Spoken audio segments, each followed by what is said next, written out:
Flying Mohawk. Jeff Berry is a special advisor consultant to Buster Posey, the president of the San Francisco Giants. So they have outfitted our whole crew. Is We Jason got plenty Worth of a part Giants owner gear. of that horse too? Yeah, Jason's like he owns 50%, but we got a whole bunch of garb from the clubhouse, and yeah, we're all Giants fans They're now. playing well this year. Yeah.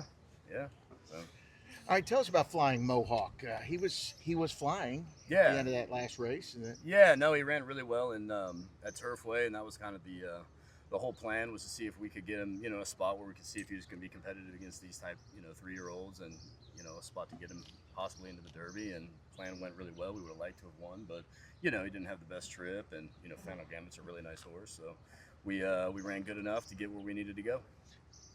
what do you look for to see if he likes the dirt? Well, I've never thought he didn't like it. He's trained, like, since a 2-year-old, all these horses train on dirt. Like, with his pedigree and just kind of some of his physical attributes, we kind of spotted him onto the grass early. But as he's strengthened and matured and gotten older, like, he's never shown that he doesn't like dirt. If he didn't like dirt and we didn't like the way he was working, we would not run him here. But he's never, showed that he wasn't capable of at least being competitive out there. Well, he's got some, like a Storm Cat, maybe Sunday Silence back there. Yeah, it's the Caracontes, Yeah. Sunday Silence. So he's got a lot of dirt pedigree coming in. The Caracontes are pretty versatile horses, to say the least. Like, he's never run on dirt, so I can't say emphatically that he can't run on dirt. Obviously, this is the toughest race in the country to try him in, but we're up to the challenge. What would you learn about going through this last year?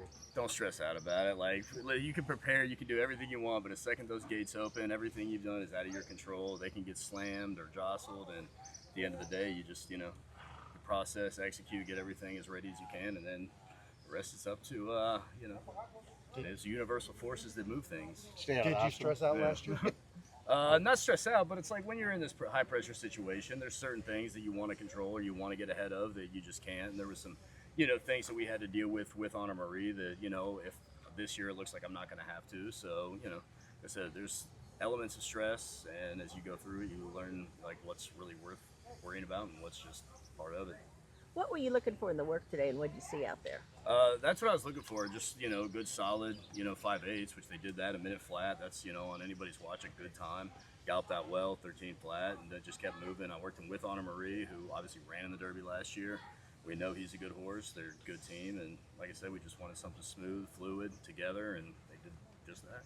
What about the two fillies? How are they doing? They're doing fantastic. Yeah, it's the same thing. They worked this morning. It was sharp work, but that was kind of how we designed it. It's what we intended.